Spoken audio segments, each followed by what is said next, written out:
Bueno, continuamos acá. Habíamos comenzado diciendo que en la mujer gestante iban a haber una gran cantidad de cambios fisiológicos a todos los niveles de su cuerpo, influenciado directamente por las hormonas, sobre todo la progesterona y los estrógenos, y van a hacer cambios farmacocinéticos y farmacodinámicos, generando alteraciones en los procesos de absorción, distribución, metabolismo y excreción. Vamos a ir a continuación explicando todo este conjunto de cambios que van a haber a nivel de la mujer embarazada. Por ejemplo, cuando hablamos de la absorción, en el embarazo se presentan cambios en la actividad del tubo digestivo que afectan la absorción, tales como por ejemplo una disminución en el vaciamiento gástrico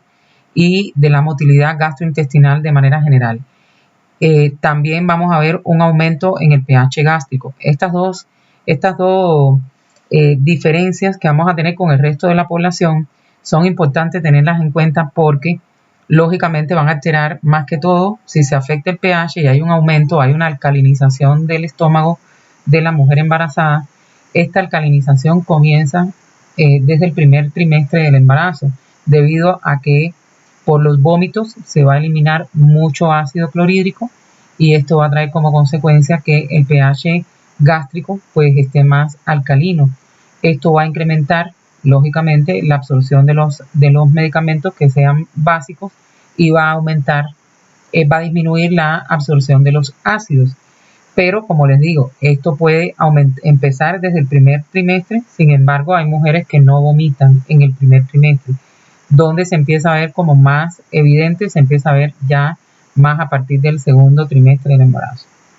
Entonces, lo mismo pasa con la disminución del vaciamiento gástrico y de la motilidad gastrointestinal, pues esta disminución conlleva a que haya más tiempo de contacto del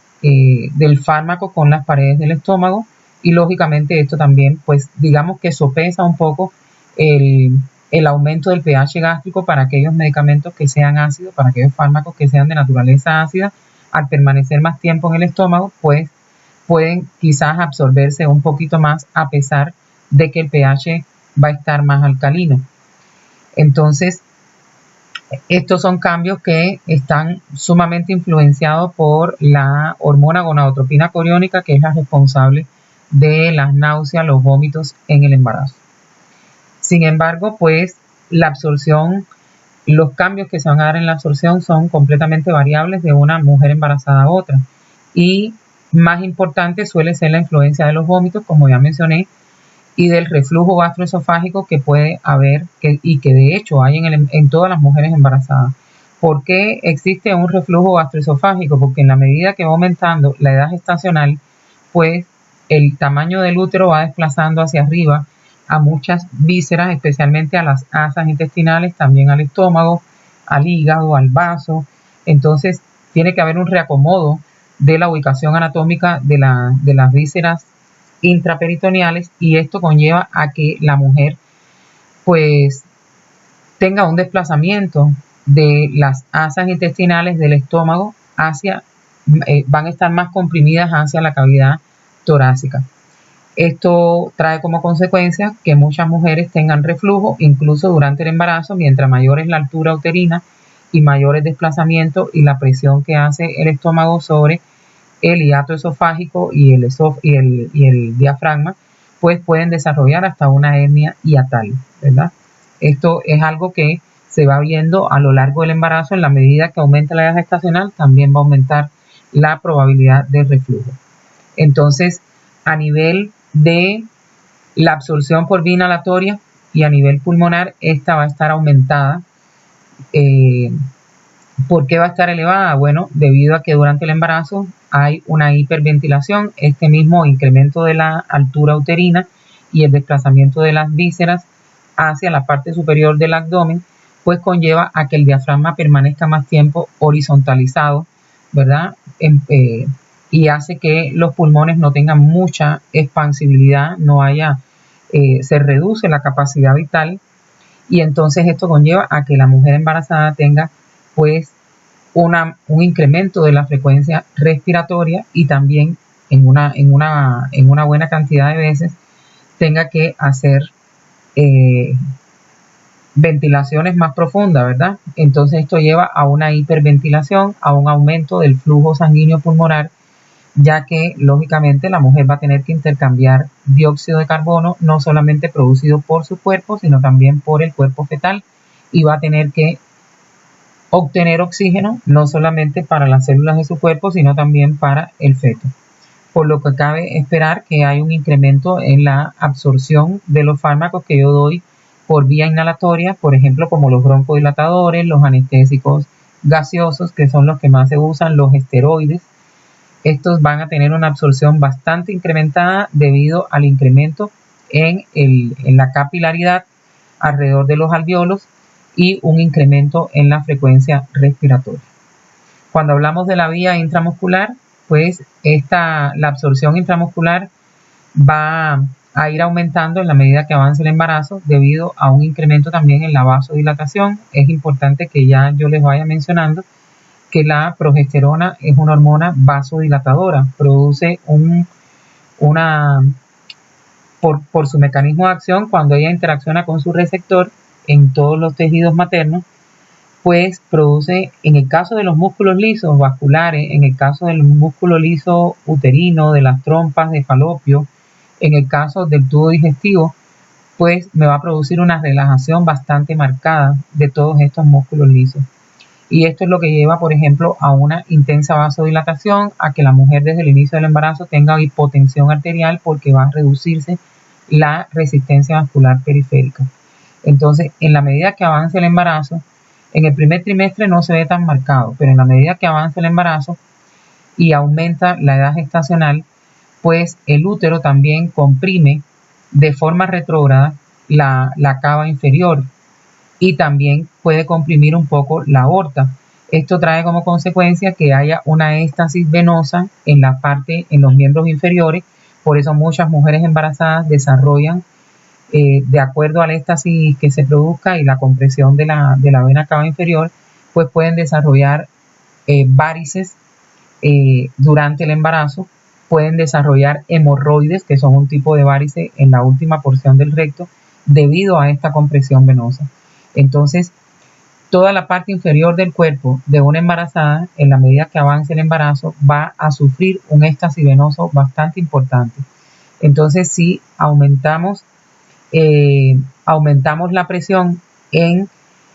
esta cava inferior, pues no hay un buen retorno venoso hacia el corazón. Por eso la mujer está más cansada, por eso hay más probabilidad de varices y de hemorroides. Y si nosotros inyectamos intramuscularmente en los glúteos o en los vastos laterales, que son los dos músculos en la región inferior del cuerpo humano, donde podemos aplicar intramuscularmente medicamentos, pues estos músculos van a estar llenos de sangre. Inicialmente podríamos pensar que la vasodilatación incrementa la absorción, pero se ha visto que hay una absorción errática. ¿Qué significa una absorción errática? Significa que no se puede cuantificar con exactitud. En los estudios farmacocinéticos que se han realizado no se puede cuantificar con exactitud qué cantidad de fármacos se absorben verdaderamente, y se ha visto que se afecta normalmente la biodisponibilidad de aquellos medicamentos que se administren intramuscularmente, tanto en los glúteos como en los vastos laterales. Sin embargo, en la región superior del cuerpo no hay este problema. Vamos a ver que sí vamos a poder utilizar los deltoides para aplicar medicamentos intramusculares. Cuando hablamos de la distribución,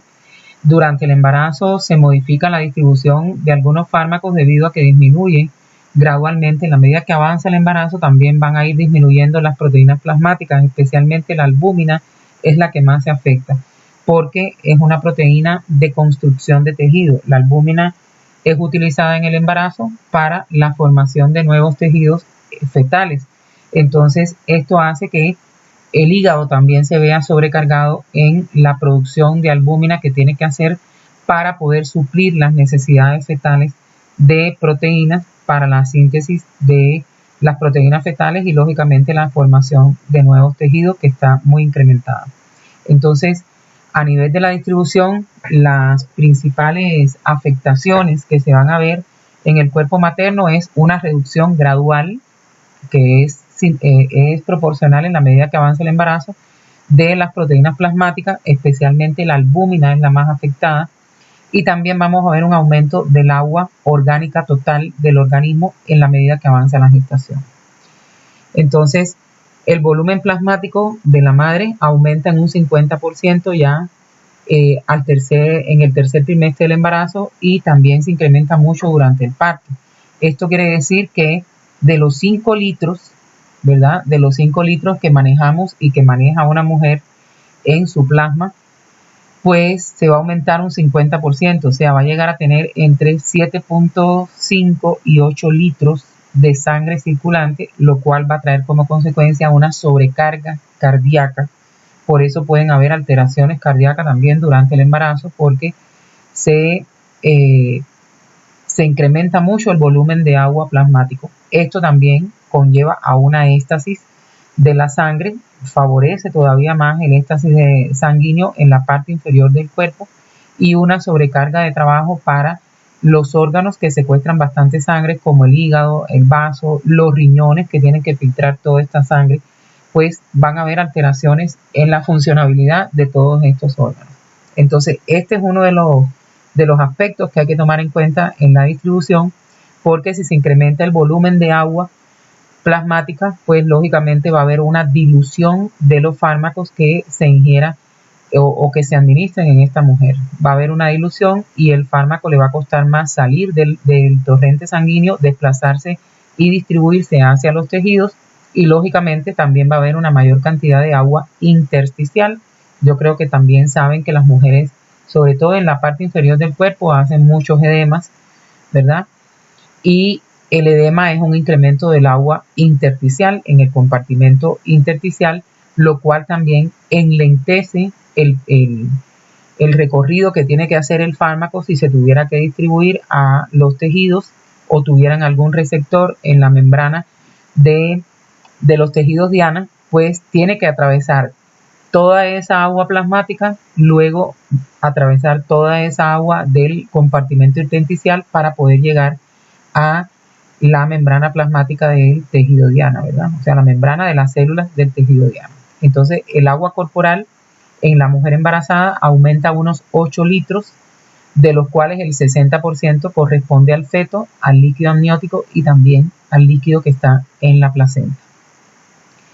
Entonces, como les mencionaba, el incremento de los edemas durante el embarazo, pues aumenta el espacio extravascular, y el resultado neto es una elevación del volumen de distribución de la mayoría de los fármacos. Se va a aumentar mucho el volumen de agua disponible que tiene que atravesar el fármaco para poder llegar a donde tiene que llegar, ya sea un tejido diana, ya sea un tejido reservorio, ya sea el tejido metabolizador o excretor propiamente dicho. Esto implica, pues lógicamente, una disminución de la concentración plasmática máxima del fármaco después de una dosis inicial, y un aumento también en la semivida de eliminación, porque se aumenta el tiempo que va a permanecer el fármaco dentro del organismo, porque mientras más agua haya en estos dos compartimentos, fundamentalmente intravascular e intersticial, más se le va a hacer de dificultad al fármaco para poder acceder a los tejidos, y por eso se va a demorar más en excretarse, va a demorarse más el efecto farmacológico, porque llega más lento este fármaco al tejido diana, y también se va a demorar más en llegar el fármaco a los tejidos metabolizadores. Esto trae como consecuencia, lógicamente, una disminución de la excreción. Cuando hablamos también de la distribución, otro evento que se da en las mujeres embarazadas, que va aumentando lógicamente en la medida que también aumenta la edad gestacional, es el incremento de la grasa corporal total. Las mujeres embarazadas tienen que aumentar de peso, y uno de los cambios metabólicos que genera la progesterona es precisamente un acúmulo de grasa en el tejido adiposo, y la mujer debe aumentar normalmente de 3 a 4 kilos durante el primer y segundo trimestre del embarazo, y en el tercer trimestre hay una gran movilización de las grasas, alcanzando un nivel máximo los lípidos, aquí me equivoqué, puse lidos, pero es lípidos, alcanzando un nivel máximo los lípidos plasmáticos durante el parto. O sea que Los fármacos que son liposolubles y que requieren de la unión a lipoproteínas, por ejemplo, las vitaminas liposolubles, ya que las mujeres embarazadas utilizan muchas vitaminas y complejos multivitamínicos. Las vitaminas, en la medida que avance el embarazo, las vitaminas liposolubles, pues tienen más probabilidad de distribuirse porque va a aumentar la cantidad de lipoproteínas en el tercer trimestre y en el puerperio, que es el periodo posterior al parto y en torno a todo ese periodo alrededor del parto. Y vean que aumenta la cantidad de agua corporal, pero también aumenta la cantidad de grasa corporal y va a aumentar también la movilización de lípidos. Esto, cuando hablo de movilización de lípidos en el tercer trimestre, me refiero a que muchos de estos lípidos se van a empezar a cambiar de lugar para favorecer el metabolismo energético, porque en el parto la madre tiene que hacer un esfuerzo mayor para poder expulsar al bebé y a la placenta. Entonces esto conlleva de que tiene que tener energía suficiente para hacer todas estas contracciones uterinas y también pujar para expulsar, y cuando la mujer puja, pues tiene que contraer muchos músculos, que conlleva un gran consumo de energía. Entonces esta movilización está relacionada precisamente con un incremento de la disponibilidad de lipoproteínas que van a llevar a los tejidos que necesitan generar energía para que la mujer pueda terminar el parto. Entonces, ahí lo ven, el incremento de la grasa corporal total hace que aumente la distribución de los fármacos liposolubles, sino también los ácidos grasos libres van a aumentar en el plasma y pueden competir con la poca albúmina que hay. La albúmina es una proteína que ya sabemos que transporta sustancias ácidas fundamentalmente, aunque también puede transportar sustancias liposolubles, pero el incremento de los ácidos grasos conlleva a que los ácidos grasos libres que están en el plasma, como tienen que ser transportados por la albúmina, empiezan a competir con aquellos fármacos que están unidos a la albúmina. Entonces, esto también conlleva a que pueda aumentar la proporción de fármaco libre, haya una mayor distribución y se vea también un efecto farmacológico más rápido debido a esta competencia, ¿verdad? Entonces, este aumento de fármaco libre es el que ya sabemos que se va a distribuir a los tejidos, se va a excretar y es el responsable del efecto farmacológico. Como lo ven aquí, el incremento de la fracción de fármaco libre genera un incremento del efecto farmacológico e incluso fenómenos tóxicos también me pueden aumentar las reacciones adversas, aun cuando las concentraciones plasmáticas del fármaco sean normales, porque recuerden que hay un incremento de el volumen total de agua, y cuando yo calculo la concentración plasmática, que es la cantidad de fármaco según la volemia, si la volemia está aumentada, la cantidad de fármaco puede estar disminuida o la concentración puede estar disminuida o puede incluso ser normal, todo depende de la cantidad de agua que haya. Ahora, en la distribución también tenemos que hablar de lo que les mencioné al inicio, que va a haber una disminución de la albúmina plasmática. Esto se va a utilizar fundamentalmente en la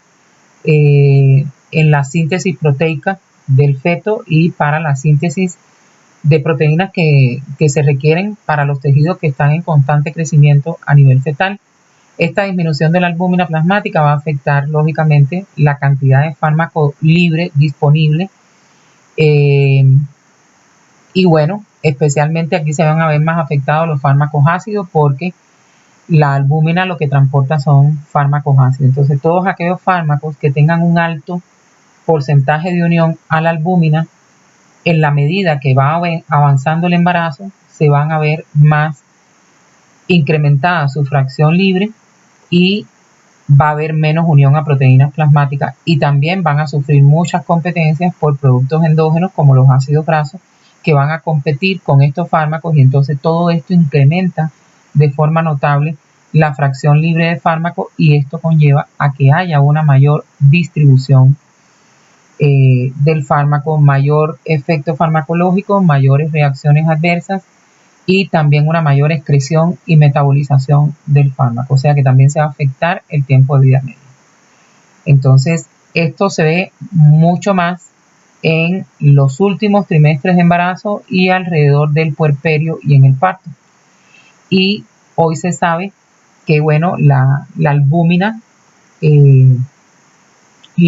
no vuelve a la normalidad en una mujer después del parto hasta después de las 7 semanas de haber tenido el bebé. O sea que todo se vuelve a normalizar con relación a la albúmina hasta las 7 semanas después del parto.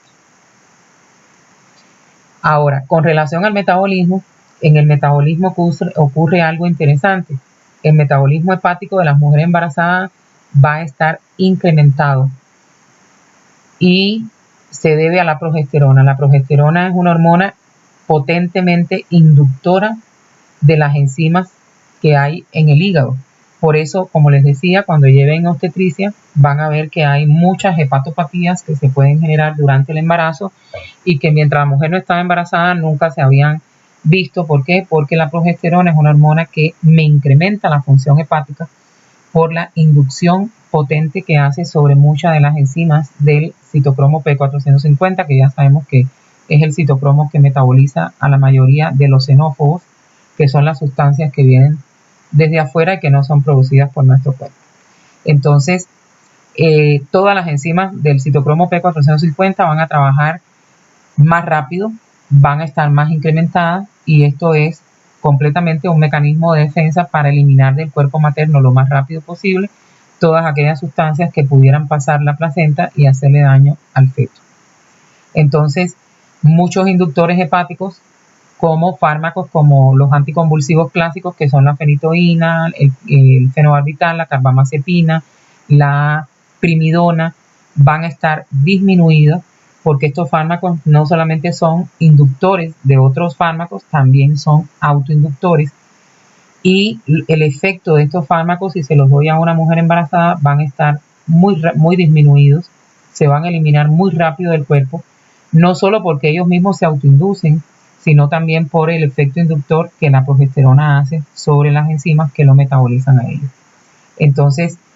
cuando yo a una mujer embarazada que padezca de epilepsia le tengo que dar estos fármacos, tengo que saber que la probabilidad de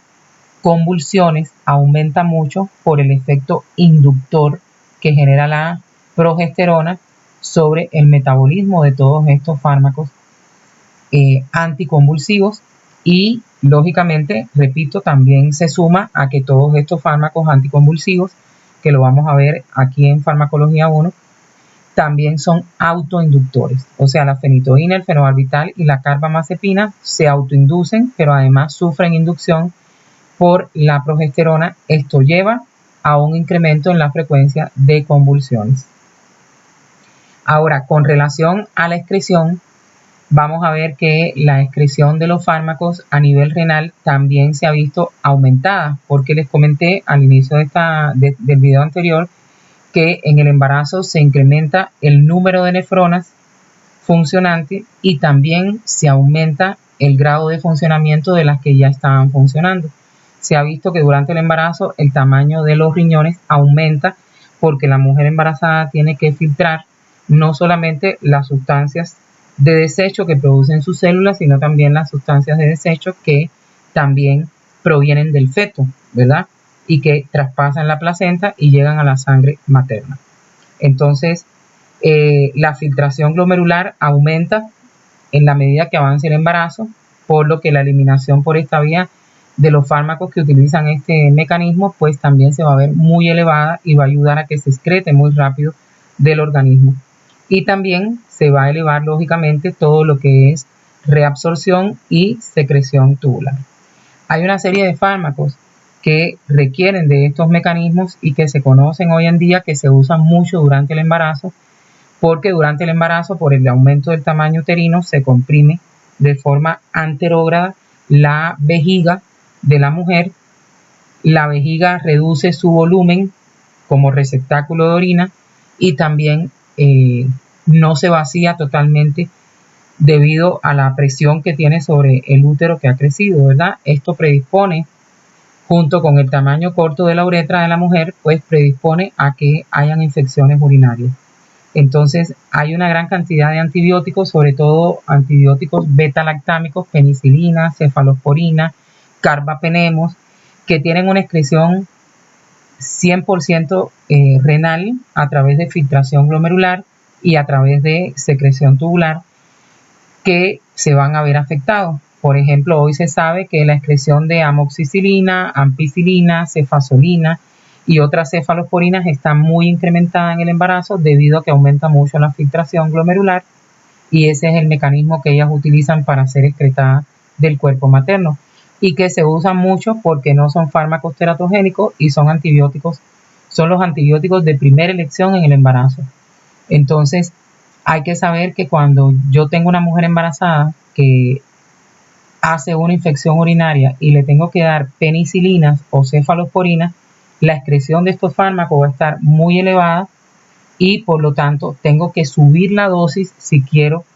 lógicamente, llevar a cabo un buen efecto antibiótico. Y también, pues, lógicamente, la distribución de estos fármacos van a estar elevada, alterada y se van a tratar de excretar más rápido, ya sea porque permanecen en la fracción libre más tiempo distribuyéndose y también porque se excretan más rápido por el tipo de mecanismo que utilizan. Por lo tanto, cuando doy estos fármacos en una infección urinaria en una embarazada, hay que elevar la dosis. Entonces voy a detener acá el video y continúo en el siguiente explicando la parte correspondiente a esta presentación.